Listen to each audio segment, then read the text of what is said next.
I guess it will be something like a resume of the guidelines, because in 10 minutes. No, it's impossible. I know.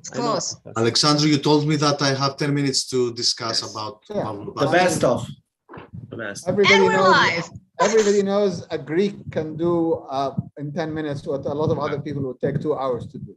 I have prepared a humble presentation of 50 slides. Okay. which you can probably do in minutes. Yeah. Ouch. Okay. Okay, so let's start. Apparently we're live, right? Let's start this beautiful webinar. Hello, everybody. I'm Alexandru, Mischie, cardiologist in Montlucon, France. I'm so happy to have together to see so much friends, which we used to see each other at congresses, but now we see each other live. But hopefully in 2022, we will have the opportunity to see each other live.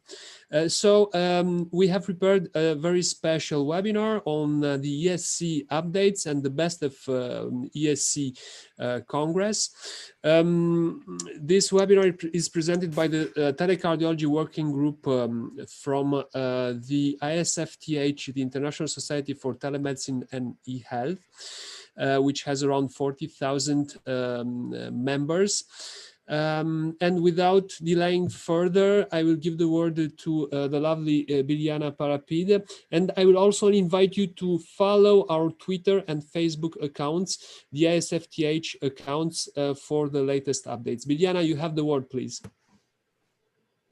Thank you, Alex. Okay, so it's a great pleasure and a privilege, like every time, to gather a group of people who can share with us their views on the latest that we have just heard on this particular occasion for ESC 2021. So let me introduce our chairs for tonight. And that is Dr. Mirvat Alasnag, who, as you all know, is the first interventional cardiologist of the Middle East. And besides being the person who we rely also most on all social media coverage of whatever goes on in interventional cardiology. She'll be joined as a co-chair with Dr. Hany, Ragy, also professor of cardiology at the University of Cairo, a dear cardio Twitter family of mine, both of them. And thank you for joining us tonight. We'll let you introduce the speakers. I will first the apologies on behalf of Dr. Kim Williams, who'll join us he's stuck in clinic. So he'll join us in something like 30 minutes. So without further ado, I would like to introduce a dear friend, a neighbor, and someone I consider a mentor and a sponsor under the ESC umbrella, and that is dear Dr. Gaita, professor of cardiology in neighboring University of Timișoara in Romania, who's also board member of the ESC. Professor Gaita, thank you for joining us tonight. And if you would like to give us some scoop about what's ESC cooking up for us for 2022, we'll be happy to hear before we continue. Thanks a lot, everyone. Thank you, Biljana, for your kind invitation. I'm really impressed and honored to be here with you. Thank you, Alex, for all these things. Okay, so I have to have a disclosure, because being part of the ESC board, probably I'm subjective about what happened during this ESC Congress. But as I saw behind a few ESC Congress, the digital experience, this Congress 2021 was a real success. Why I'm telling this? Because it was a strong combination of what ESC struggled to offer. That means clinical practice, guidance in clinical practice, research, and of course, the highest level of education. And this is due to the fact that it's a diversity. We have more than 50 countries as national societies and a lot of partners. So for sure, we have international, intercontinental Congress. I started in 1994 with my first Congress, and I have the 27th in the row. Yes, I didn't make a mistake. It was not the 28th, because in 96, being still recognized like a part of eastern part of Europe, I didn't receive visa to go to Birmingham. and to present my abstract accepted there. So I have it the 27th in a row ESC Congress. Was nice, was full of information, started early June for having pre-recorded session. We had 15 concomitant channels. We started early morning, 7:15 Central European Time with the abstract session. We ended 2015 with the last abstract session. That means was a real intercontinental and worldwide Congress. On the other hand, we had wonderful messages based on new studies launched. We have new guidelines, and each of you, 4 of you, will introduce all these 4 guidelines, starting each days with Friday with heart failure, and Saturday with valvular diseases, and Sunday with pacing and cardiac resynchronization, and ending on Monday with clinical cardiovascular prevention. So for sure, it was we will speak more about this. I'm looking forward to cross the ocean and to be in person also in ACC and AHA. We can announce that ESC started already the preparation for 2022. We hope that will be in person, or at least hybrid one, in Barcelona. So I think that we have to prepare our abstracts and our news about all these things, and to prepare to be connected, like ESC spirit is a part of our I don't know daily habits, because we can still see the sessions until the 15th of September, the sessions performed during ESC Congress. Thank you so much. It's a busy program. Good luck to everybody, and thank you so much for inviting me to be here with you. Thank you so much for your time. So I will give the word to Mirvat and to Hany, which are the moderators of our webinar, and I invite them to take the word and maybe continue with the webinar. Well, again, thank you for organizing this, Alexandru, and you know, just so that we can get through the entire program in time and allow people to engage, I'm just going to get on with it. Just a quick reminder that by mid-September, the ESC 365 is going to be up and running, and you can catch up with these sessions there as well if you don't get it on the website. So bear that in mind. So without any further delay, Dr. Shelley Zieroth, she is a heart failure and heart transplant expert. She's also the immediate past president of the Canadian Society of Heart Failure. And she'll go over the heart failure guidelines for us. Over to you, Shelley. All right, I'm hoping everybody can see my screen here. Just trying to put it into presentation mode.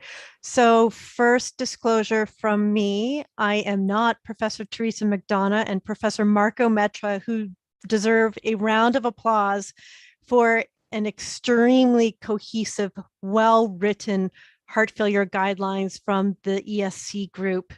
And much congratulations to them, just exceptionally hard work. I've enjoyed reading every one of the 128 pages of this document. These are my disclosures, and I'm also on the Canadian Cardiovascular Society Heart Failure Guidelines group as well. And I'm going to start with the Canadian Cardiovascular Society Heart Failure Guidelines, because this was the visual that was used globally until the ESC document came out this past weekend. So you've seen a lot of it, and we focused on initiating the standard therapies for HFrEF. And I think that there's a lot of similarities between the Canadian guidelines and the European guidelines. So first of all, I do definitely want to acknowledge the writing group for this guideline. And again, here are your chairpersons, Teresa McDonough and Marco Metra. And there's one more page of them. It's such a big writing group. Up top here is, again, the primary writing group, as well as all of the reviewers that actually contribute different perspectives and important perspectives to the guideline process. I also want to refresh everybody's memory as well about what the various levels of classifications are.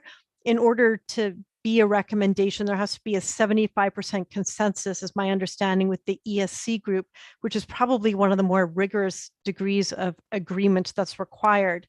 And to be a class 1 recommendation, there has to be general agreement that a given treatment or procedure is beneficial, useful, or effective. Class 2 means there may be some conflicting or divergent opinions present. And then if it's a 2A recommendation, the language should be considered is used. And if it's a 2B, it should be the languages may be considered. And you can see that the level of evidence varies, depends on the number of randomized controlled trials. For instance, just thinking about some guidelines in the future that might evolve, if there's a single randomized clinical trial, that level of evidence is B. And they color-coded green and yellow in a lot of their figures as well. So green is a class 1, yellow will be a class 2 recommendation. So let's keep that in mind. All right, here we have it, the foundational therapies for HFrEF, all in line, all up top. You'll see we have ACE-ARNI and beta blocker, MRA, and SGLT2 inhibitors to reduce mortality for all patients with HFrEF, and then additional considerations to reduce heart failure hospitalization, including exercise rehabilitation and an interdisciplinary disease management program. This is the figure that was highlighted here, and you can see these are all class 1 recommendations, those 4 foundational therapies, all on the same level now. And of course, loop diuretics for symptom benefit. There's no mortality benefit associated with the loop diuretic use. Perhaps one of the most provocative changes, I think, that we saw was some changes in the device optimization. You first medically optimize, then you device optimize your heart failure patients. And you can see that non-ischemic cardiomyopathy was downgraded to a class 2A recommendation based on the Danish data. And again, a narrower QRS complex for CRTD was also a class 2A recommendation. So some changes in the device recommendations.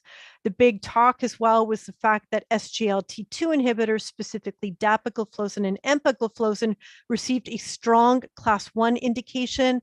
And one of the new kids on the block, vericiguat, based on the Victoria trial, was now recommended at a 2B level in patients with symptomatic heart failure who'd had recent worsening heart failure or heart failure hospitalization. Despite standard of care therapies, we know the Victoria trial demonstrated a 10% relative risk reduction in the primary endpoint in a very high-risk patient population. So opportunities to provide additional therapies based on your patient profile. Again, here is the class 1 indications for device indication, the class 2 indications, and then again, depending on the patient profile, some additional class 2 indications for atrial fibrillation, iron deficiency, mitral regurgitation, heart rate, black race as well. And a class 1 indication for aortic stenosis for consideration of TAVI. Now, this is a screenshot because the official PowerPoint presentation for the ESC guidelines is not yet available. It should be soon, though.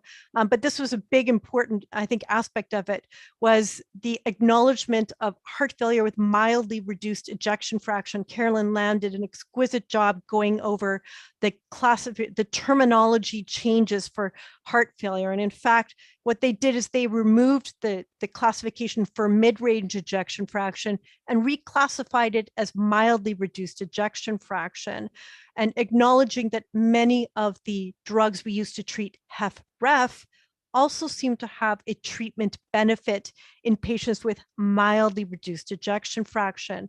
And that resulted in this additional table of recommendations 2B recommendations for all of the therapies that we use for HFrEF being applied to the mildly reduced ejection fraction population of 41 to 49%. ACE, ARB, beta blockers, MRA, and sacubitril valsartan is there as well. They also made a mention of advanced therapies, which many of us in the transplant world were excited about, that there was a Class 1 strong recommendation for heart transplant consideration in appropriate candidates. And they also addressed mechanical circulatory support. The one component that was missed, and it is all about timing at this, and I know Aisha is going to probably talk to you about this, was this. This is the first HFpEF randomized controlled trial to meet a primary endpoint. It did not make it into the HFpEF ESC guideline recommendations. We have yet to see if it'll evolve into the next iteration of the ESC guidelines. And of course, we are all excited to see this primary endpoint, a 21% relative risk reduction in favor of patients with symptomatic HFpEF who were randomized to empagliflozin. One last comment, the number of downloads and the altmetric score within 24 hours of these heart failure guidelines being published was massive. An altmetric score of over 1,000, 10,000 downloads, 50,000 views. And I can't even imagine what it's grown to over the weekend. I suspect this is the most widely published and shared guidelines from the European Society of Cardiology. I look forward to seeing the metrics on that. And with that, I will stop sharing and hand it back to our moderators to continue on the show.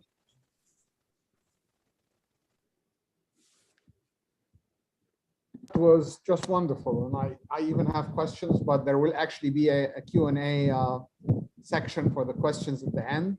So I'll wait till then and hopefully jump on using my position as a panelist. It really was wonderful.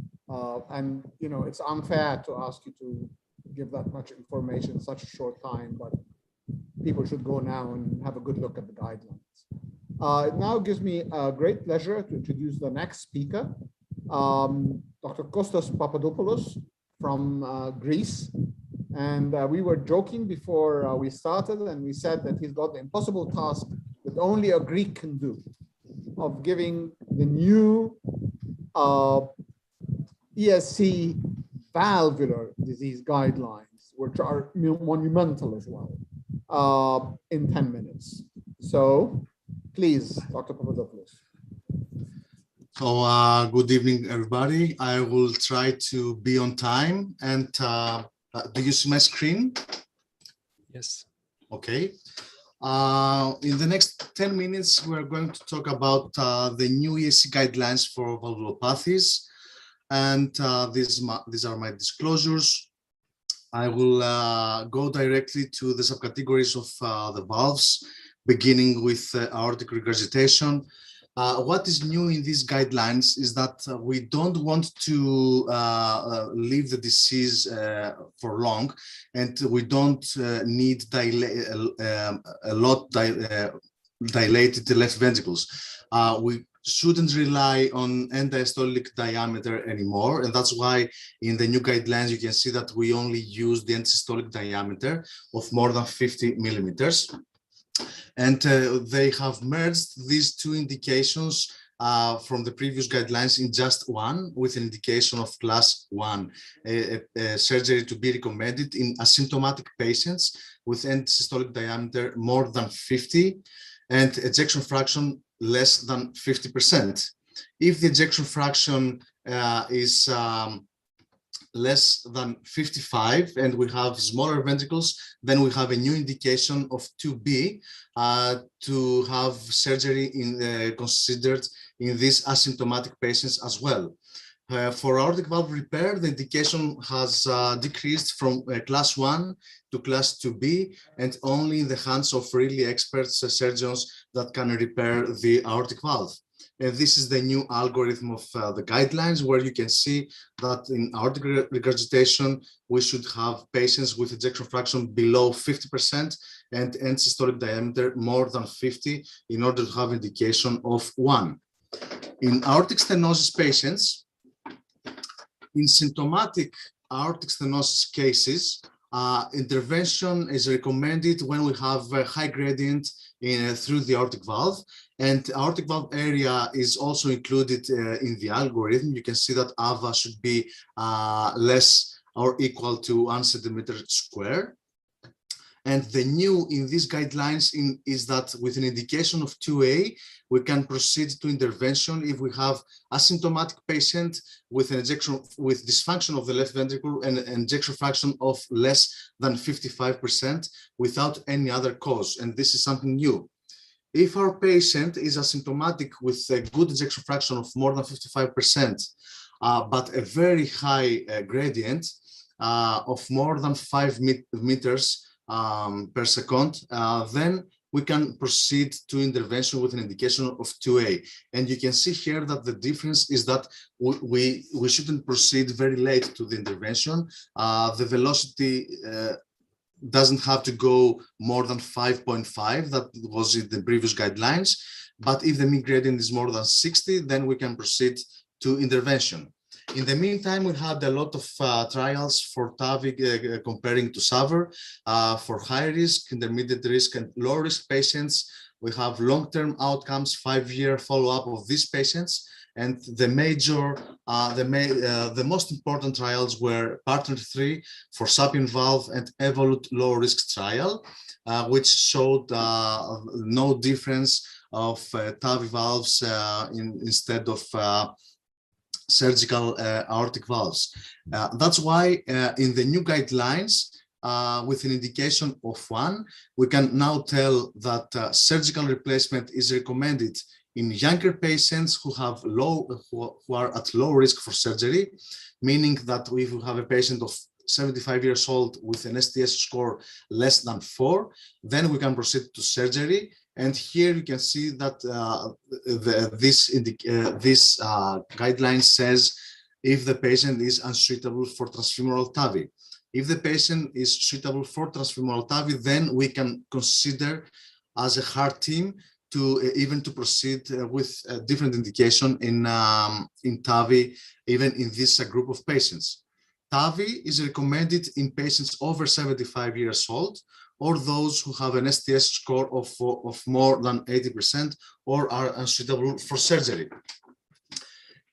Something new in these guidelines is the inclusion of non-transfemoral TAVI in patients that are not suitable for transfemoral or patients that are considered inoperable, with an indication, of course, of 2B.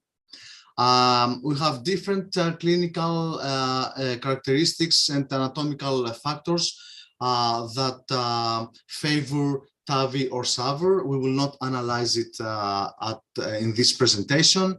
And this is the new algorithm for these guidelines, where you can see that we have the age of 75 years old and the STS score or Euroscore 2 in this algorithm. Going from aortic valve to mitral valve and starting with mitral regurgitation, when we talk about primary mitral regurgitation, the indication for intervention has changed according to the dilatation of the left ventricle. Again, we don't want to go late in intervention. We don't need super dilated left ventricles, and that's why in these guidelines you can see that the end systolic diameter has decreased from 45 millimeters to 40 millimeters if a patient has this LV dysfunction and ejection fraction of less than 60%, then the indication is of class 1 to proceed to surgery. If a patient has ejection fraction more than 60 and he's asymptomatic with a good left ventricle, but still systolic diameter less than 40, but not 45, then if we have atrial fibrillation, pulmonary hypertension, or severely dilated left atrium, then we can proceed to surgery with an indication of 2A. For transcatheter edge-to-edge repair, the indication remains at 2B for primary mitral regurgitation, only in patients that fulfill the cardiographic criteria and are considered from a heart team inoperable or at high surgical risk. And this is the new algorithm for primary mitral regurgitation. For secondary mitral regurgitation, in the meantime, between the previous guidelines from 2017, we had two large randomized trials, MITRA-FR, that compared patients with the secondary MR that received MitraClip and patients that received only optimal medical treatment. And this trial didn't show any benefit from implantation of MitraClip in hospitalizations and mortality. However, a COAPT trial from United States showed that the patients that received MitraClip had a lot more benefit in hospitalizations in mortality. And among all of these reasons that we have discussed these 2 years, one of these reasons is the inclusion criterion of ERO of the severity of MR. You can see here that the mean ERO in MITRA-FR was 31 millimeters square, while in COAPT it was 41 millimeters square. And you can see this slide that in MITRA-FR, 52% of the patients that were enrolled had mitral regurgitation with ERO less than 30 millimeters square. With the previous guidelines and now with the new guidelines, this mitral regurgitation was considered to be less than moderate. And perhaps this was the reason why these patients did not benefit from the implantation of MitraClip. So in the new guidelines, it is very important to mention that the threshold for severity of mitral regurgitation in FMR has changed from 20 millimeters square to 40 millimeters square, and the regurgitant volume has changed from 30 ml to 60 ml in concordance with the American guidelines. About the indications for surgery or intervention in the functional mitral regurgitation, patients that remain symptomatic despite optimal medical treatment can proceed with an indication class 1 to valve surgery for functional mitral regurgitation. About transcatheter edge-to-edge repair, you can see here that it is the first time that we can see in guidelines a combination of transcatheter therapies. And in this guidelines, you can see that in symptomatic patients that have considered inoperable from a heart team, we can proceed to a combination of PCI with TAVI followed by edge-to-edge repair with an indication of 2A. If the patient fulfills the echocardiographic criteria for clipping, then the indication for transcatheter edge-to-edge repair has increased from 2B to 2A in patients that are inoperable and are not responding to the optimal medical treatment. But if the patient does not fulfills the criteria, then the indication remains 2B. In mitral stenosis, nothing has changed. Percutaneous mitral commissurotomy is the indicated method. In tricuspid regurgitation, we have something new. We have the transcatheter interventions in patients that are considered inoperable, and this is something new in these guidelines. And again, in these guidelines, we don't want to leave the right ventricle to be dysfunctional and very, very dilated. And let's proceed to quickly to the antithrombotic therapy. If a patient has atrial fibrillation with a native valvular heart disease, there are several trials that showed that warfarin and NOACs had the same result. So the indication for stroke prevention has increased from 2A to class 1 for NOACs and for NOACs in preference to warfarin in patients with aortic stenosis, aortic and mitral regurgitation, but not in patients with mitral stenosis. This is something that we have to mention. And about left atrial appendage occlusion, surgical occlusion, the indication has increased from 2B to 2A. Patients with surgical valve replacements, if a patient has atrial fibrillation, then NOAC should be considered 3 months after the implantation of a biprosthetic heart valve with an indication of 2A. we can consider the implantation, to start NOACs with an indication of 2B within 3 months of the implantation of the biprosthetic heart valve. And if a patient doesn't have other indication for OAC, then we can consider either warfarin or OAC or low-dose aspirin in case of biprosthetic heart valve. If it is mitral or aortic valve, this is the main difference. In TAVI patients, in this study, we show that if a patient has an indication for OAC, there was no benefit if the patient took double antithrombotic therapy with OAC and clopidogrel. If the patient didn't have any indication for OAC, then again, there was no benefit with DAPT over aspirin, but you can see that the major bleeding events were higher. If this Galileo trial compared the use of rivaroxaban over aspirin, and we saw that these patients had major thromboembolic and bleeding events.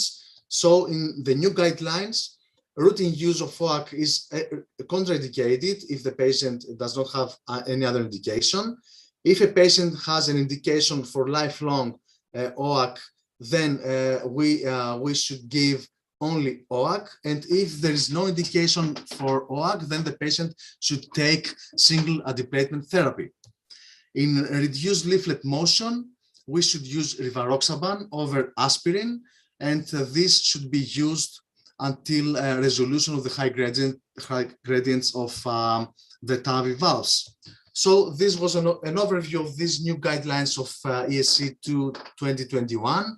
I hope that I covered all the topics and the subgroup of valvulopathies, and we are ready to answer to any comments and questions. Thank you very much. Well, thank you. That was very, very thorough, but I think in the interest of time, we will move on and then perhaps have all the questions at the end. So it is my pleasure to introduce Dr. Cynthia Tracy. She's a professor of medicine and the director of cardiac services at the Georgetown Washington University Hospital. She's an electrophysiologist, and she'll give us an overview of the pacing guidelines that were just elaborated by the ESC. So over to you, Cynthia. Thank you so much. I'm doubling myself here. Thank you so much for allowing me to be part of this incredible seminar. It's really a pleasure, and thank you, Biljana, for remembering me after all these years and all this time. Let me proceed to what my task is. Can you all see my slides? Not yet. Let me see. Do you see them? While Dr. Tracy pulls up her slides, let me just, the WIC community knows you but hasn't seen you yet as the person who taught me about the 5-year plan and who's been checking on me on my 5-year plan since 2004. So do you want me to share the screen because I downloaded them? Somehow I cannot hear you at all, so I'm just going to.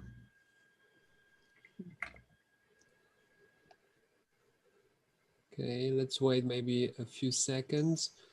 Yeah, Biljana, maybe it would be a great idea to share the screen. If you have somebody else to go on to, please go ahead because okay. I have okay, lost can we move? Yeah, we'll move with Dr. Move with Dr. Williamson, who joined us from clinic. Kim, are you there? I saw you just a few seconds ago. Yeah, he was here. I am here, and I'm happy to go just because there's loads. You're the 3rd November. You're the 4th November child on the screen, so you have to help another November kid. Come on. Absolutely. So okay, Dr. Ragy was supposed screen. to introduce you, but so I'll shut up. We met Dr. Williams. I don't know if you remember in Cardio Alex. We met in Alexandria. I have vivid memories of Cardio Alex. It was wonderful.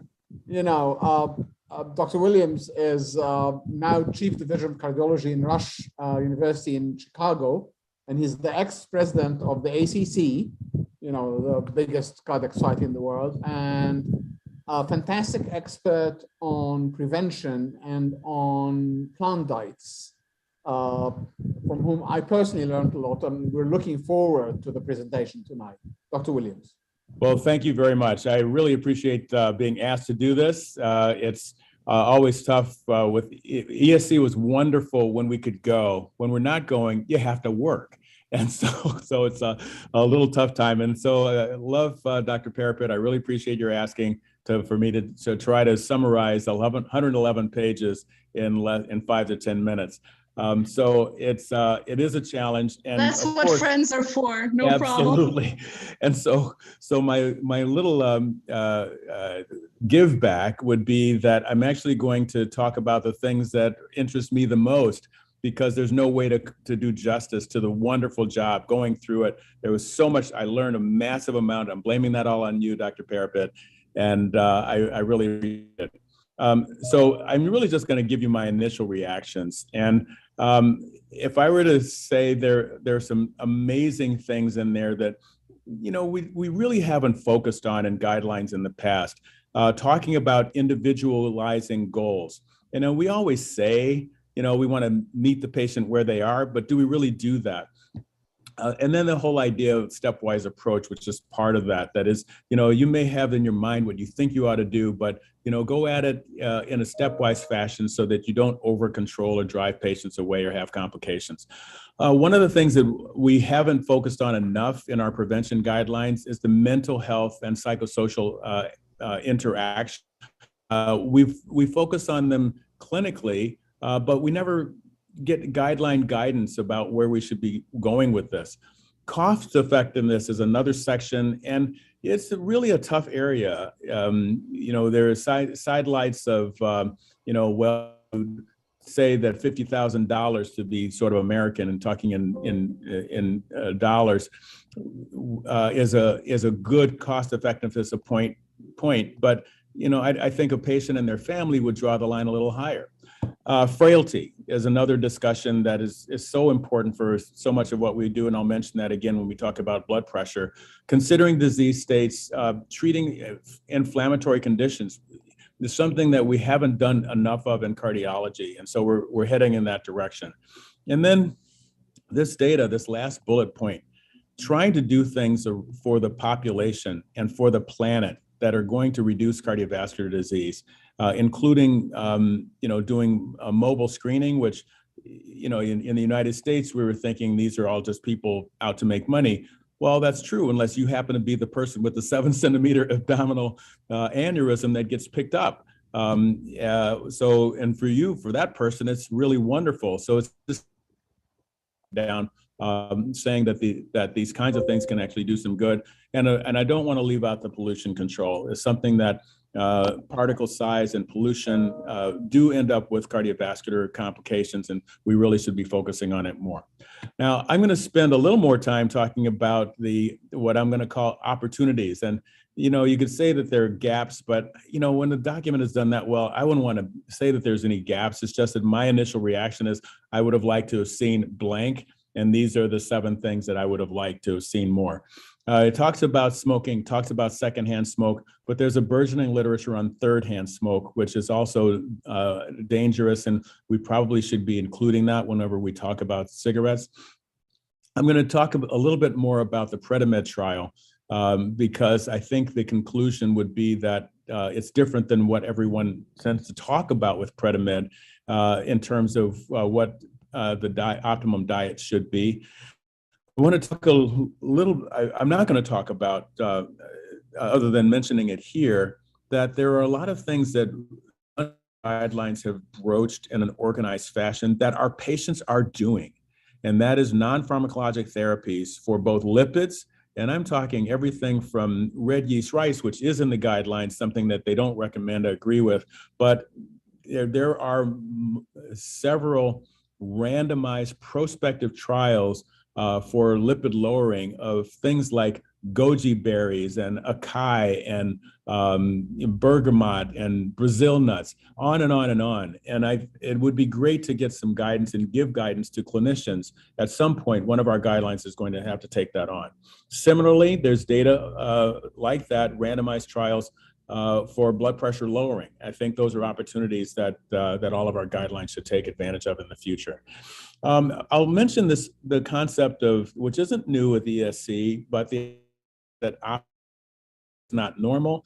I will always, as an American, and it's probably differences in population, that will say that 5 grams of sodium is so far above what's safe in the United States that it's tough to see that in there, but we know where it comes from. That was the pure trial in the urinary excretion, but I won't mention that again.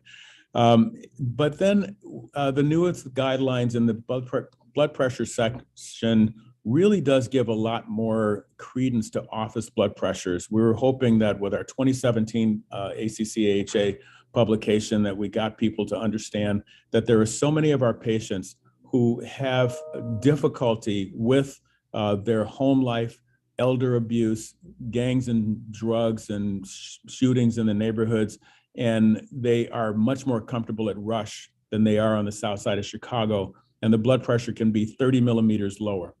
That is so-called masked uncontrolled hypertension. It is in the document, but I think that plus the other opposite side, which everybody knows about, which is white coat hypertension. Those two things make it really uncomfortable for us to try to actually titrate drugs based on office pressures. We really want ambulatory blood pressures. And that's in the document. I just would have sort of switched it around a little bit to give more prominence to the home blood pressure monitoring and a little less on office pressures. And then, of course, the age-old issue, no pun intended, we'll have to talk about the Sprint elderly and its influence on the document. Okay. So in terms of risk assessment, it was really good to see the tables and not using the pooled cohort equation. And I was so excited when I looked at this, and I looked myself up and I put in my LDL and everything. And I thought, oh, I'm really not as high risk as, the African-American male over 60, routinely is. And then I realized that this is actually only for the low risk countries.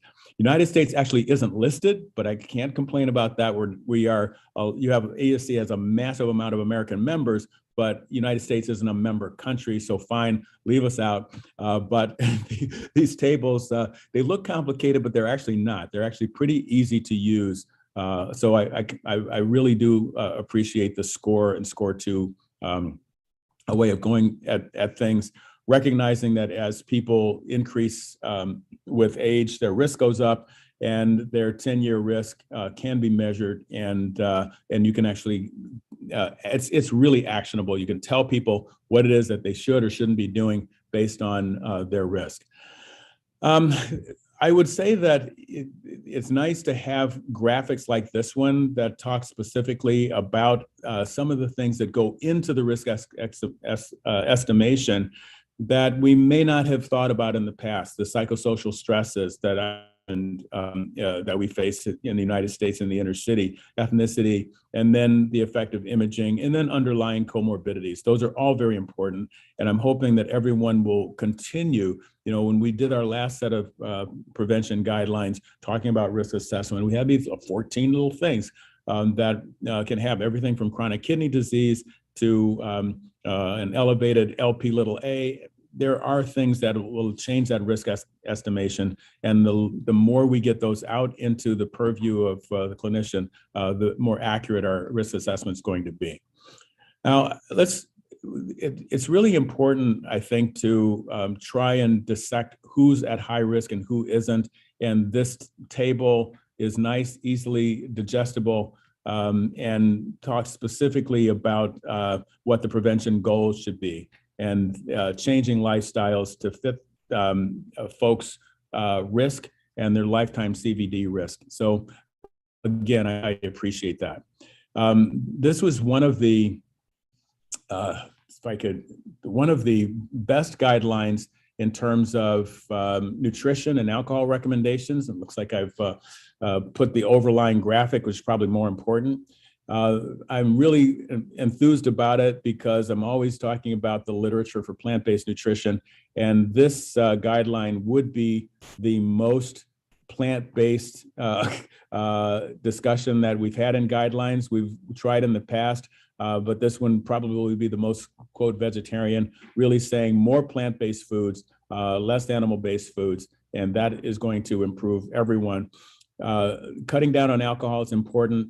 I will speak specifically about the fish recommendation, but cutting back on sugar-sweetened beverages is really important. Okay, and let's talk about the fish for a moment. And this topic that is really ripe for discussion because it's being driven by the recommendations from the Mediterranean or for the Mediterranean diet as interpretation of the PREDIMED trial. And if you, that line at the bottom, quoting the guidelines, lowering the risk of ASCVD 28 and 31%, that's where I really would take issue. And I think the authors of the PREDIMED trial would take issue with it as well, because it's very clear that that 28 to 30% was a combined endpoint of heart attack, stroke, and death. And that was panel A. Panel B had already spilled the beans and said there was no change in mortality. And when you look at the original data, which I just sort of blew up from the right, you see that that 30% was driven by stroke. Myocardial infarction, unchanged. Death from cardiovascular causes, unchanged. From any cause, unchanged.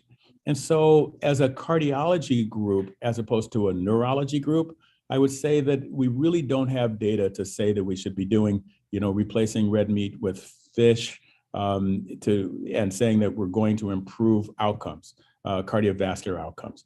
Now, having said that, they also had another publication that argued that vociferously in favor of what the ESC new guidelines talk about, which is much more in the way of vegetables and less animal products.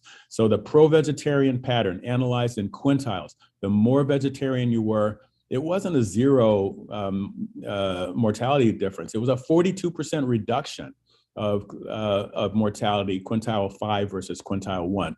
So I think hopefully we will start to adopt more of what the literature says, which is plants are good, plant protein, all of the health professional follow-up and nurses' health studies in the United States, all of them saying the same thing. The more you eat and the less animals you do, better. I'm going to finish talking about the blood pressure, of course, one of my favorite topics. My disclosure, of course, is that I was one of the authors or co-authors of the 2017 hypertension guideline, and we did things a little differently, and I'll just point out a handful of them. It is good to talk about masked hypertension and out-of-office blood pressure measurement, but notice that the ones up here are expected to do very carefully, as the guidelines discuss, done very carefully in office, however. And I just don't want to take those as golden because we know what their limitations are. And so so 5 years here, 3 years here, measuring annually, I think that those really should be driven by the home or ambulatory blood pressure rather than just the office pressure. Having said that, also concerned about the idea that optimal is not normal. I know that language has been around for a while. Shows to say that 120 to 129 is elevated. Why? Because as the ESC new guideline points out, anything above 90, as you go up, it's a continuous variable. Every bit that you go up increases your cardiovascular risk. So, cutting off and we could argue with that totally, but I'm not sure that I would say that normal and optimal are supposed to be different. I would think normal would be less than 120, which is optimal. We could also argue, of course, because what you call high normal versus grade 1 is going to drive therapy. And so those are the two issues that I really would it would be great if the whole world would get together and have all the guidelines come out the same. Don't know if that's ever going to happen. Now, having said that, switching from the threshold for starting, what about the target, which is the other side? And sometimes it's not. I am concerned, particularly on the south side of Chicago, of saying that my chronic kidney disease patients can have a slightly higher target because their nephrons are not going to tolerate it. And so I really would recommend, going less than 130 on everyone, as does the ESC for most people. Then there's a whole issue at the bottom about whether we're going to do 120, 130, or 140, or even 150, which would one of the JNC 8, or I know people call that JNC 8, but I won't do that today. Oh, I'm sorry, I think I just did. But the idea of that if you're older, you can have a blood pressure of 150. I think everyone has rejected that appropriately, but I just want to point out that Sprint Elderly, which it was mentioned in the discussion, but not prominent. The Sprint Elderly showed a dramatic benefit in the participants of Sprint greater than 75 years old, ratio of 0.67, 0.68. And there's a particular note in the guidelines about frailty. Well, frailty still had a hazard ratio of 0.68. So I would say that the older you are, the less fit you are, the more you should be controlling that blood pressure, because there will be a cardiovascular price to pay if we don't do that. So with that, I know that was a little quick, but I would happy to answer any questions. But I think we're going to do that probably at the end and hopefully before my next meeting.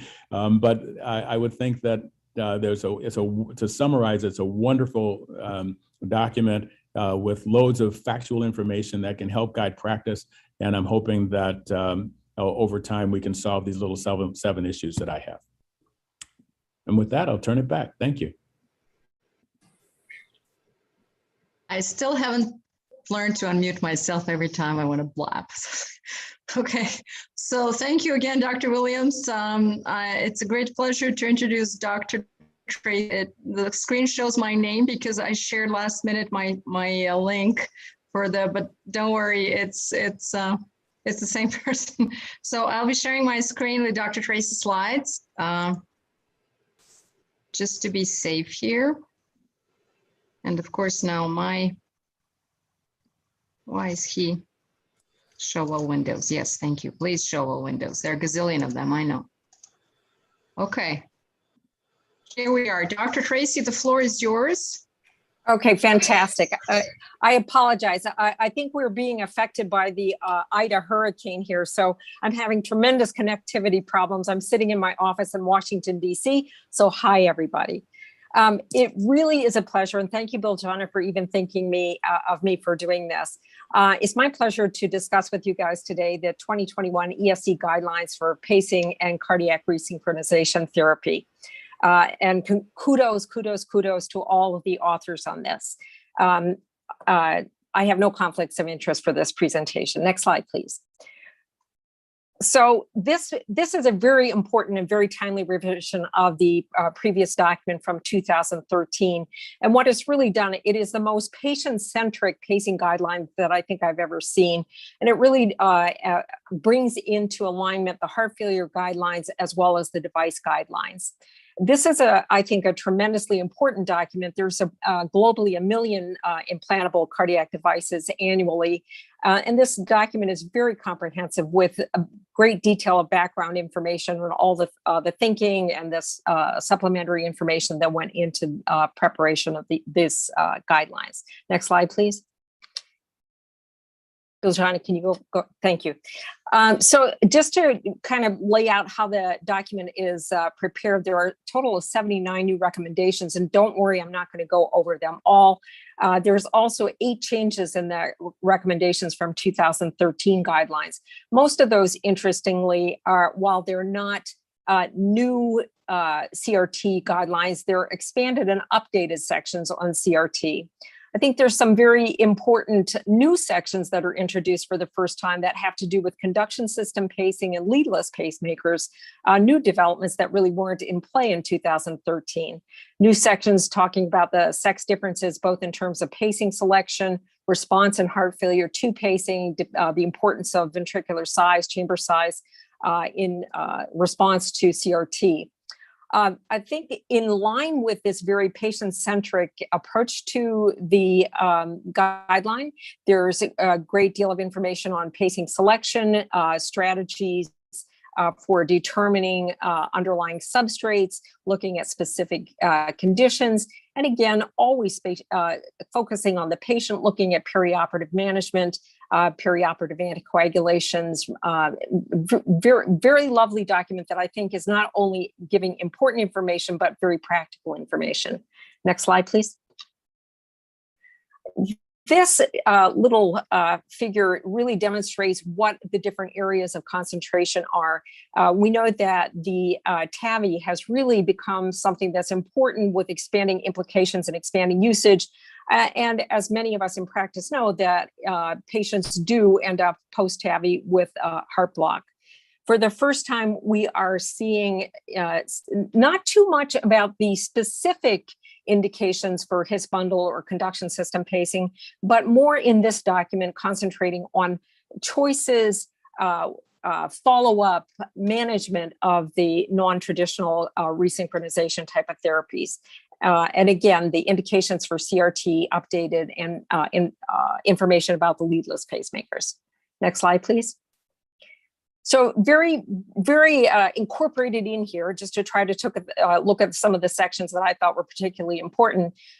Always looking at the underlying substrate, I think, is critical when you're discussing management of patients. There's a new emphasis on getting to the bottom, looking at sleep studies. What is the role of sleep apnea in bradyarrhythmias? So sleep studies in this pacing guideline have received a level 1 with recommendation to perform sleep studies in your bradycardia patients.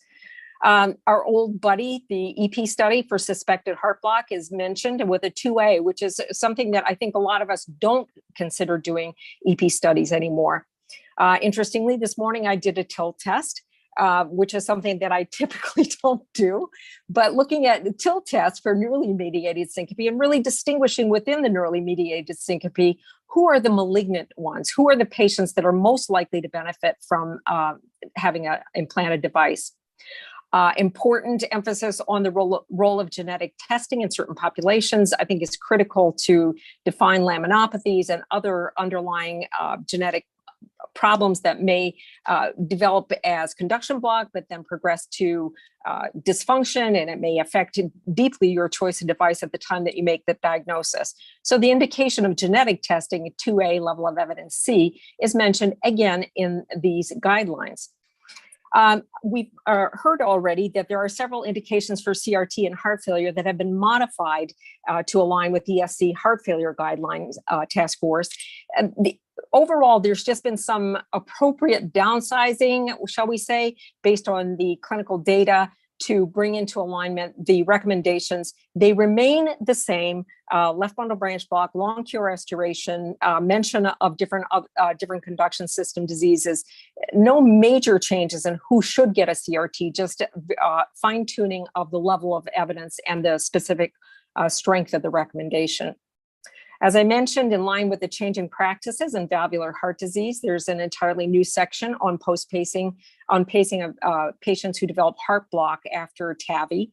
I think this is something that we have struggled for, those of us who are in centers where TAVIs are performed. When do we start worrying about heart block?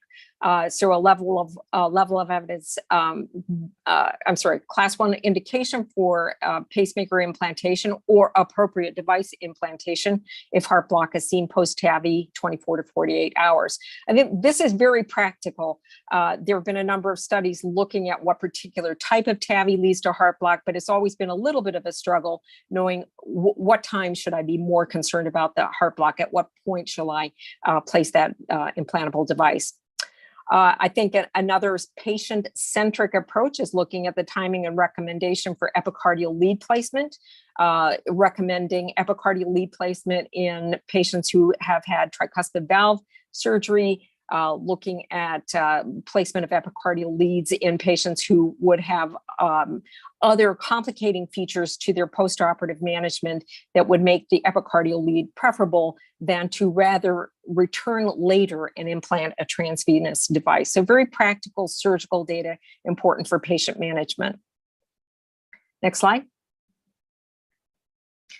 Entirely new sections, as I mentioned, on the sex differences, patient pacing indications, complication rates, ICD outcomes varying with sex, body size, and underlying pathology.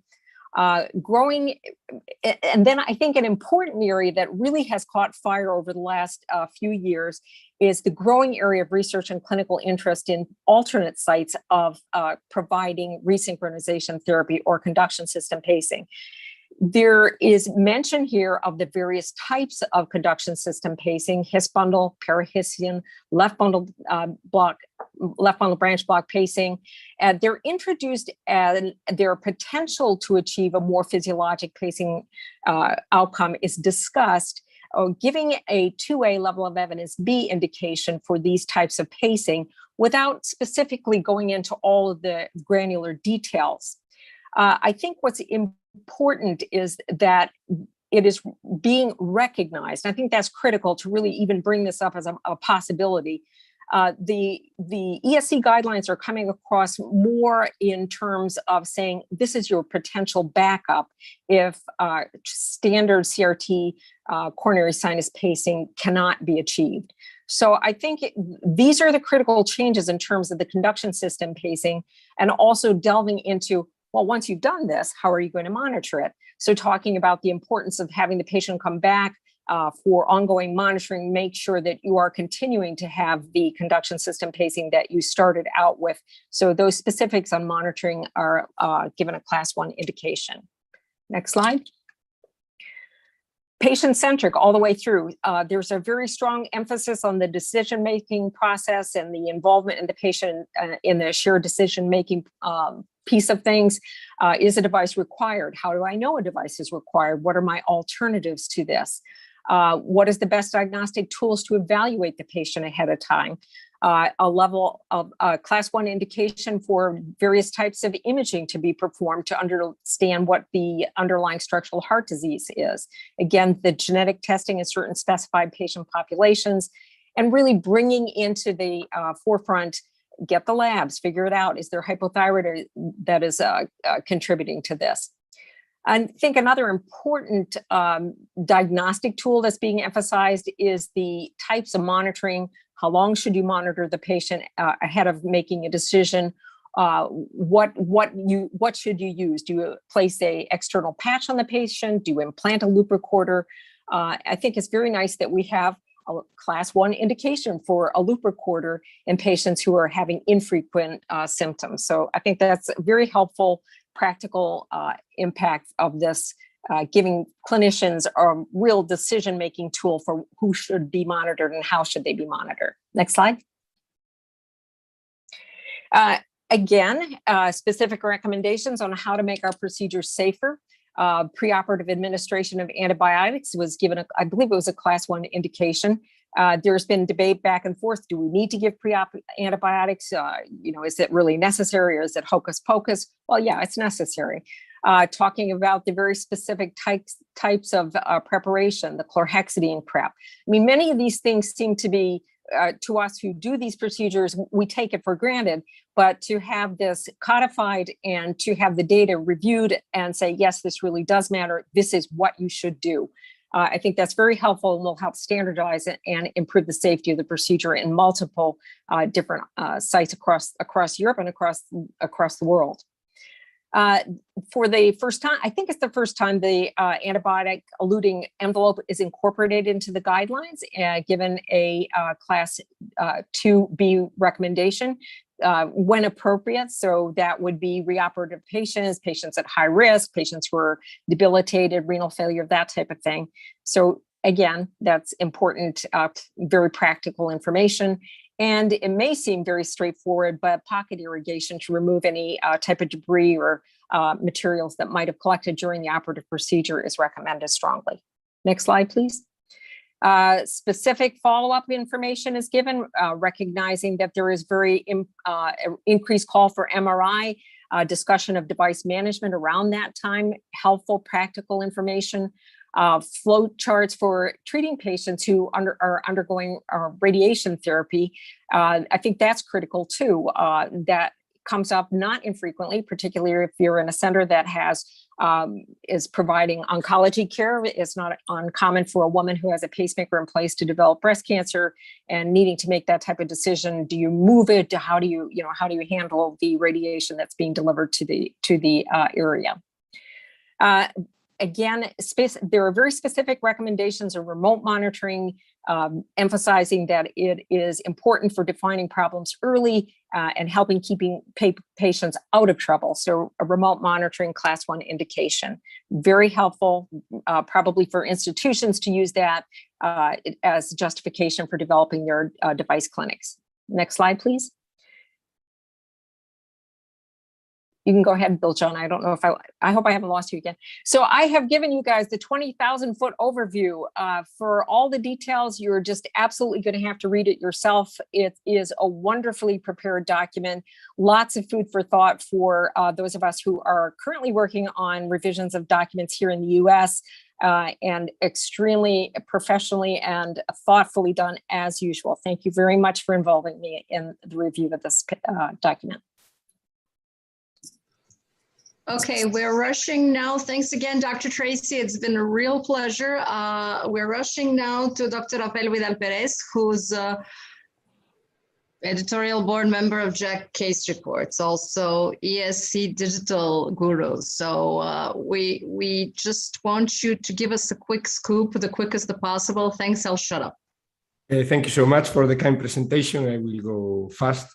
We'll try to show you some details about digital cardiology. I think this is a nice overview about how a Congress is done. So I recommend you to go to this journal and check what is behind these things to make the Congress. I think it's a very interesting paper to read, how it changed from the on-site experience to the digital experience, how all the changes even on the audience, the different countries that could go, you can check the difference, how for other countries that's difficult to afford the Congress now have better access. So it's one of the advantages of this virtual meeting. And this is how the expenses are, depending on when do you do a Congress on-site or inside. So I think it's nice to check because you see how is the magnitude of this. And if we, as I have no many digital guidelines or digital hotlines, I will show a little bit about what happened on the social media. If you want to put the things on context, you can see how it's the last 20 the last three Congress. If you compare with the ESC, for sure is the one that has always more impact. With the ACC, the American Heart has less, but now you will see the high increase of the numbers. This time was tremendous, I have to say. This time the numbers, but maybe we have to put some things hiding, like 17,000 tweets from a robot or bot in this case. And this is the point, that a lot of tweets and a lot of virtual participants. That's the reality. And there are some analysis on how the people tweet and the influence. And so I think it's even a research matter now, social media influence during the Congress. And this is one of the main discussions that it has on the Congress, this bot that launched a lot of tweets. I think Hany make also comments on social media about that, the bot mystery, who was, how the tweets disappear. But the point is that in some Congresses things go different. For the ACC, they tried to do Clubhouse or Spaces. That was the thing on the move. Now in European society, we are more classic and we go for Facebook Live. No risky platforms for now. These are the hotlines. I don't have hotlines for digital. I have posters that were in the platform interesting on how to use artificial intelligence to look for the best place to put a PCI center in Portugal. This is an interesting way to make a study of even telerobotic experience on 3D and navigation of EP studies. We have studies about comparison of different devices or how they detect arrhythmias. I think we need these kind of studies in the future because we need to know how the things work. And also maybe deep learning could help us to stratify better our patients. And during the Congress, in the 29th of August, one trial was there. It sounds interesting, the results about the use of digital tools for management of hypertension. So I think it's interesting. Also, another thing that was shown in the study, I think is interesting to follow it for the future, is the Fitbit heart study that is similar to the Apple heart study with different devices, but more or less the same amount of people recruited, probably more older people, and it will be interesting to show what they bring to us, like Hardline when it finishes of Gibson. So I think it's something that we need to follow. And I suggest also to check some of the sessions. This one was very interesting about the use of the smartwatch ECGs and some comparison. I think it's good to check if you have time on demand.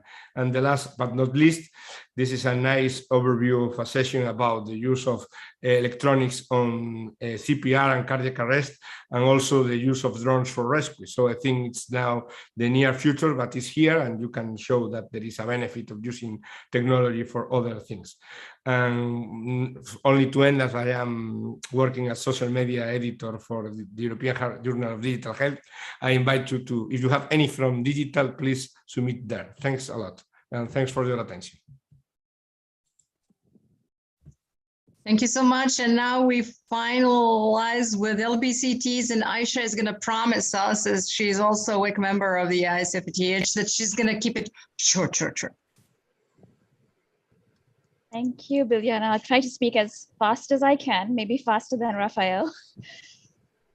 But yes, so these were the 2021 ESC Congress hotlines, and I'll cover most of the impactful positive, negative, and neutral trials. And let's start with Emperor Preserved. So this was a phase 3 randomized double-blind controlled, placebo-controlled trial that sought to evaluate the safety and efficacy of empagliflozin in heart failure with preserved ejection fraction. And the results were available after the heart failure guidelines were published, which is why it doesn't figure in the guidelines, as Shelley mentioned. And the primary endpoint of this was time to first event of adjudicated cardiovascular death and hospitalizations for heart failure. And as you can see, over a median of 26.2 months, the study did meet its primary outcome with a significant 21% reduction of CV death and hospitalization for heart failure. This was mainly driven by a lower risk of hospitalization for heart failure. And the study also appeared, the effects of empagliflozin appeared consistent irrespective of diabetic status, and met all of its pre-specified hierarchical endpoints, including the renal endpoints. So good news for flozinators as well. So Emperor Preserved is the first trial to show unequivocal clinical benefits with a drug in patients with heart failure with preserved ejection fraction. Very quickly to MasterDAPT, which is perhaps the other landmark trial presented at ESC Congress. And we have Dr. Alasnag, Mirvat Alasnag, who was one of the regional PIs of this trial as well. So this trial looked at HBR, that is high bleeding risk patients, who were treated exclusively with a biodegradable polymer sirolimus eluting ultimaster stent without restrictions based on its clinical the patient's clinical presentation or PCI complexity. They had 3 ranked primary outcomes, which is net adverse clinical events typical for DAPT trials, comprising of ischemic as a combination of ischemic and bleeding outcomes. Then they had an outcome of MACE as well as major clinically relevant non-major bleeding. And the trial was designed where the patients would have DAPT for 1 month, and then they would be randomized to an abbreviated DAPT where DAPT would be discontinued, followed by single antiplatelet therapy for 11 months, followed by standard DAPT for the subsequent 11 months. And this trial met its non-inferiority endpoint for net adverse clinical events, as you can see from the Kaplan-Meier curves. So an abbreviated DAPT was not inferior to standard DAPT in HBR patients. These are the results for the MACE, which also met its non-inferiority endpoint, and these are the secondary endpoints. So MasterDAPT is indeed the first trial in an HBR population, which is adequately sized to demonstrate non-inferiority for ischemia.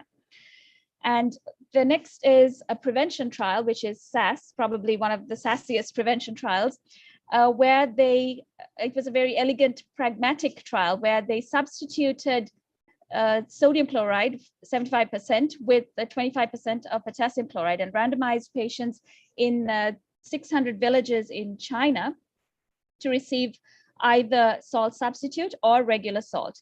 And the primary endpoint here was the rate of stroke, which was significantly lower with the salt substitute. There was also significantly lower MACE and death. And if we thought there might be hyperkalemia, that was also safe to be taken. So salt substitute is effective for the prevention of stroke, major cardiovascular events, as well as death with no effects of harm. Also in prevention is the STEP trial, which randomized Chinese patients, older Chinese patients of around 60 to 80 years with hypertension to receive an intensive blood pressure treatment to a target of systolic 110 to 130 rather, versus standard of care to a target of 130 to 150.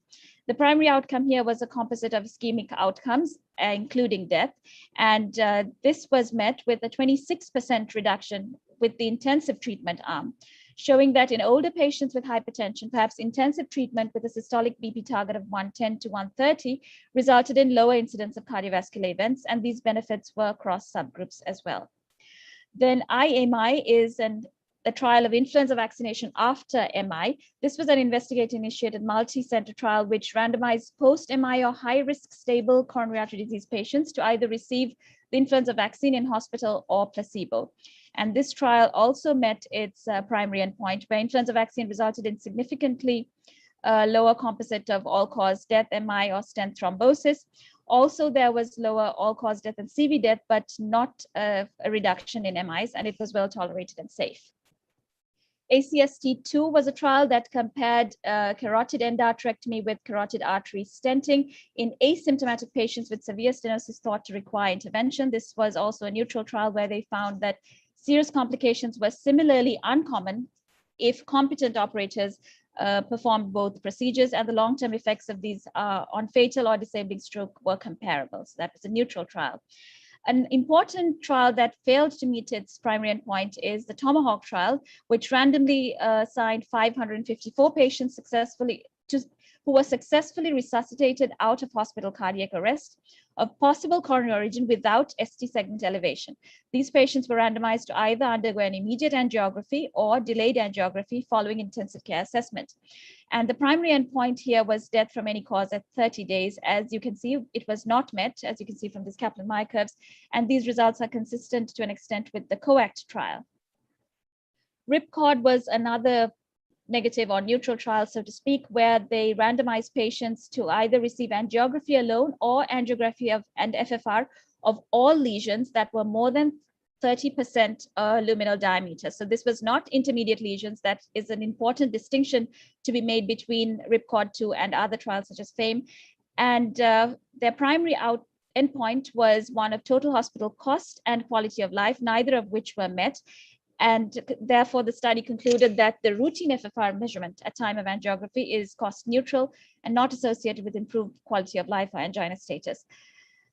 Stopped DAP2, finally, which the late break is finished with, was also a neutral trial. This was a trial that was an extension of the stopped DAP2 trial, which was significant for, which found safety for clopidogrel. And here they looked at only ACS patients, where they randomized patients to clopidogrel monotherapy after 1 month of DAPT versus clopidogrel and aspirin.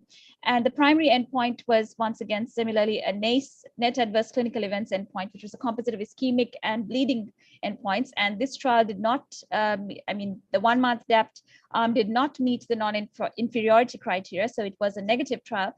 These were the major CV endpoints where 1 month DAPT did worse, and although there was significantly lesser bleeding in the 1 month DAPT arm in comparison to 12 months DAPT, there was a numerical increase in CV events, which is a poor signal and which was discussed post-trial.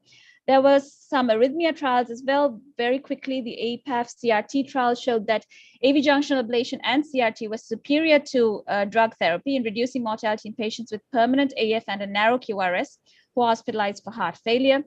Then the LOOP study found that implanting an ILR in patients resulted in a 3-fold increase in AF detection and starting of anticoagulation, but this did not translate into significant reduction in the risk of stroke or systemic arterial embolism in individuals with stroke risk factors.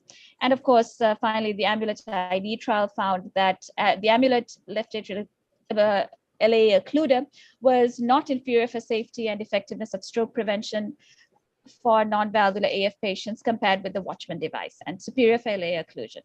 I would highly recommend that you have a look at these very beautiful graphics that the European Society of Cardiology have prepared for all the hotlines.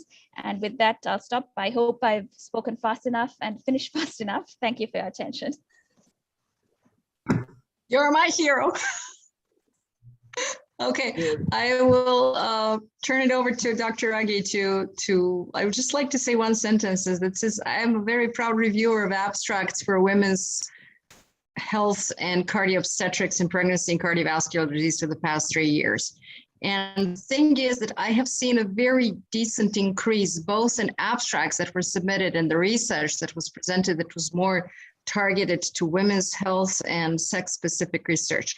We're not really there yet that we do include so much of women that we need to include, and that we do include all women of all colors in all our respective countries that are not necessarily, as Dr. Williams mentioned, it is not just because we live in Europe that Europe is monochromatic white. Thank God it is not. So it's something that we absolutely have to keep working on. And with this, I will turn it over to Dr. Ragy to wrap up. Hi. First of all, I'd like to thank our two hosts, Alex and Biljana. That is just amazing. And the speakers were also amazing. Of course, the last speaker, Aisha Khader, was just, she had to do it at extreme speed. And she's superhuman. She really is. There's something, but that's how they make them in that corner of the world. Amazing. It's very kind of you. No, it's true. It's just we do undoable things. I think most of the questions have been directly answered in the Q&A, in the chat. Are there any questions that we missed? I clicked on some question by mistake saying that I would answer it live about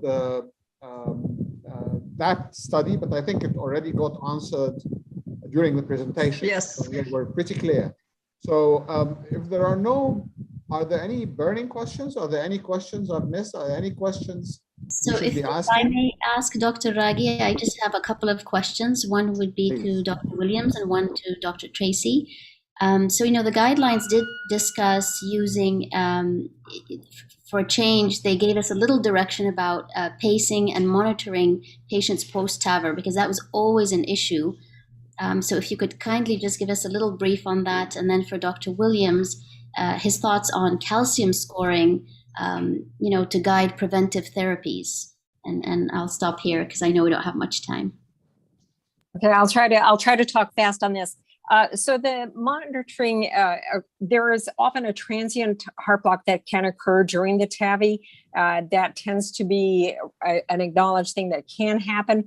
It is the period of 24 to 48 hours. If the heart block continues after that point, or if there's a significant prolongation in cure restoration development from a right to a left or vice versa, those are the patients that should be receiving devices. The decision time is about 24 to 48 hours.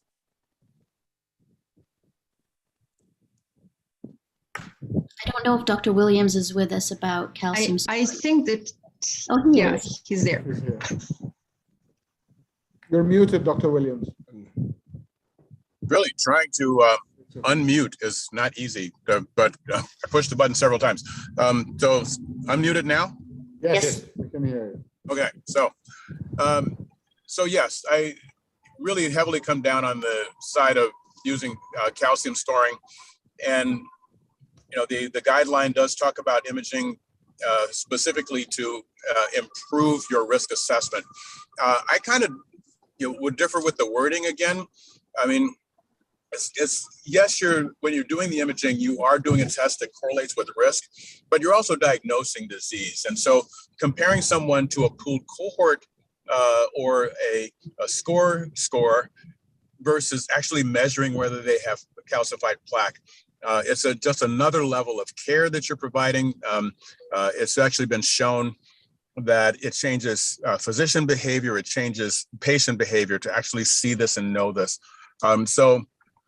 I believe that this is the test that's at the forefront of screening when you're talking about primary prevention, because it gives us so much. Unfortunately, we struggle, and I know there are countries and neighborhoods in the United States that don't have this available. And my strong feeling is that it should be democratized and that everyone should have it available for free, not the $50 or $95 or whatever it is. I have a quick point to make, and I don't know if Dr. Kader would agree with me. The Stop DAP trial, which is a negative trial, which a lot of people attacked on social media, is a Japanese trial. In Japan, the dose that is given in prasugrel, for example, the loading is 20 milligrams. It's not 60 like in other countries. And the maintenance dose is 3.75, it's not 10, because Japanese patients bleed. So they had, and I don't think this was emphasized enough when Dr. Watanabe was presenting this slide. This is a special population which has a genetic preponderance to bleed with potent P2Y12 inhibitors. And the trial didn't work, but it could have worked. And if it had worked in Japan, it probably would have killed many Egyptians because people would have just copied it. So in a way, I'm glad it didn't work, and I appreciate the fact, but I'm surprised that the fact that this is a Japanese trial in a Japanese population, which takes much smaller doses of P2Y12 inhibitors, was not emphasized. What do you think? I would agree. I think there's been a lot of discussion about the Far East Asian paradox, or the East Asian paradox, so to speak, where Far East Asian patients tend to bleed more. And a lot more of us are now aware of the 3.75 milligram prasugrel dose, but I agree. I think it's very important to emphasize that this was a special population and should not be extrapolated to any other population, because the entire trial was in Japan among Japanese ethnicity. So I would agree with you. Yes, Dr. Ragy. Thank you. I mean, you wouldn't get this trial past the Helsinki Committee in America? I think that we should stop using, actually, it pops my mind, the special population term. We're all special to begin with. And second, I think that we should actually be targeting maybe more research to culturally specific differences. I think it's more, Dr. Tracy might correct me as I think the only native speaker on the panel right now. Dr. Williams is on the phone. If he's still there, sorry, didn't want to offend you. But I think that is something you have been a real advocate for decades for diversity and inclusion, and you've been traveling to South Africa in your missions and to help.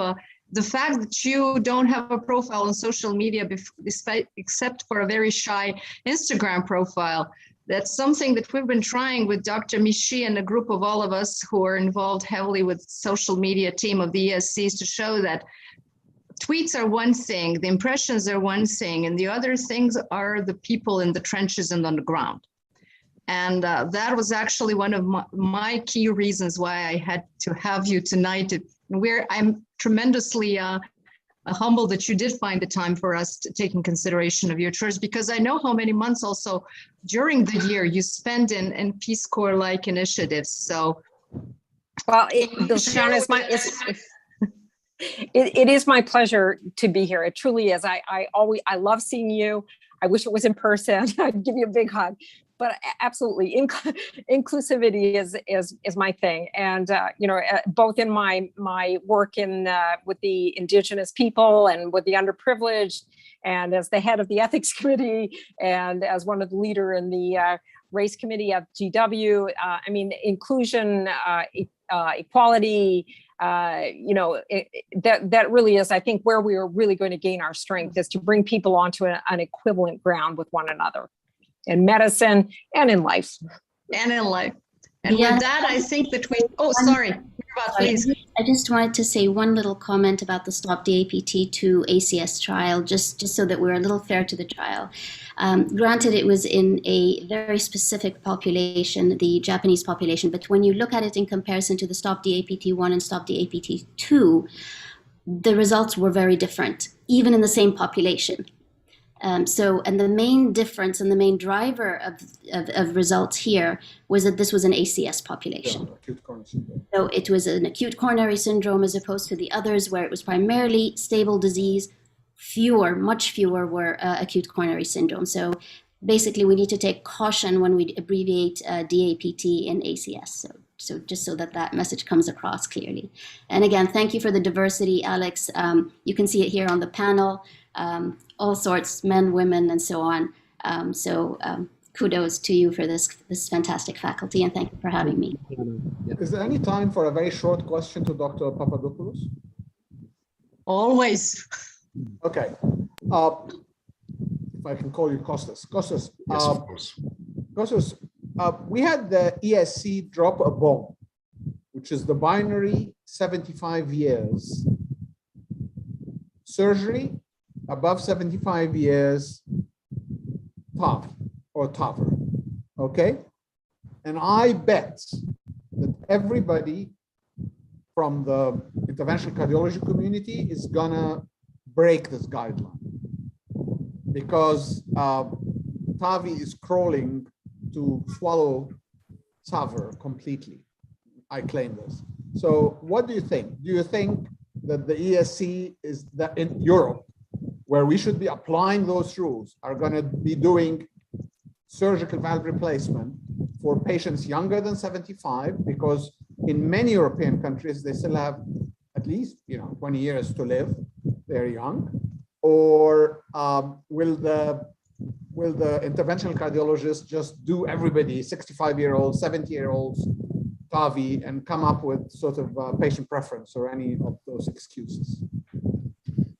In my opinion and from my experience, I don't see any reason to implant a bioprosthetic surgical valve in a patient that is 70 years old, for example, and not implant a TAVI valve. The only reason that we have these guidelines and this threshold for the age of the patients is that we don't have the durability of the TAVI valves yet. In the next valvular heart disease guidelines, I think that we will have long-term follow-up of these TAVI valves. And in my opinion, the gradients will be higher, that will be lower than the surgical ones. And the deterioration of these valves will be even better. And in previous trials, comparing the surgical valves with the TAVI valves, the surgical valves, nobody mentioned about deterioration of these valves. They all deal when you have, again, severe stenosis or regurgitation, for example. This subclinical leaflet thrombosis or valve deterioration is something new that came up with TAVI valves. So it is not fair to compare TAVI valves with surgical valves from this point of view. In my opinion, this is clinicians will not follow this guideline. Only in countries that they do not reimburse the TAVI valves, like in Greece, if you are not 80 years old and older. Don't open my Pandora box on that, okay? Okay. So people are starting to end their session. I think this was an excellent session. Thank you so much for participating, to all of the speakers, the moderators, and especially to Biljana. Maybe Biljana and Hany, would you like to wrap up this session, and maybe just to highlight a few 2 or 3 studies that you loved? Maybe Hany, just tell us, how do you see the next ESC Congress? I hope the next ESC Congress will be a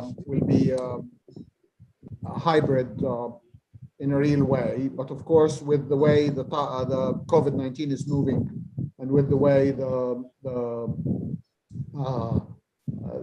variants are coming, it might end up being virtual. And in another way, I hope that virtual never dies, because virtual congresses have been so inclusive for young people who can't travel, for people with small babies, for people who can't take holidays from work, for junior doctors, and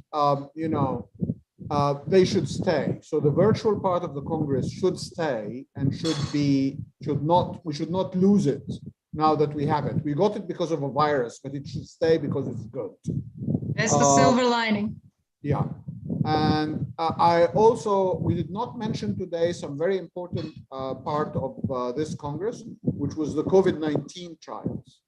And there were quite a few, and including the World Heart Federation COVID study, which came from some low and mid-income countries. But of course, we had a short time. Of the trials presented today, of course, Emperor Preserved was amazing. And personally, I'm very, very happy with the binary 75-year-old, because I don't think that patients who can have a very low risk, durable surgery at the young age of 70 is young. I'm getting near 70, so I don't think I'm very old. So I don't think those patients should be directed by fears of wounds to a possibly less durable alternative. And I do agree completely with Costas that TAVI valves are going to improve, and eventually everybody will be getting a percutaneous valve. The whole thing, the guidelines of prevention were amazing, and I think we should go back to the guidelines of prevention and study them really well and apply them. If there is something in this Congress which I'm going to go and sit and study and read the 200-page document, it'll be the guidelines of prevention. And I'll try to take them to, because Egypt featured, we also had a presentation about the years of life lost in women, the global study on women. And Egypt was the reddest country in the world because our women are dying, and we're going to start working on this. So for me, this Congress was very personal, and tonight was very educational. Thank you very much, and please, Biljana, wrap it up. Thank you all. You said it all. I don't want to say anything further. Thanks again, Alex. Thanks again, Dr. Tracy. I'll call you Dr. Tracy all my life. I cannot learn to call you Cindy. Sorry. You take care, everyone, and see you soon. Thank you all. Bye. Thank you. Bye. Thank you.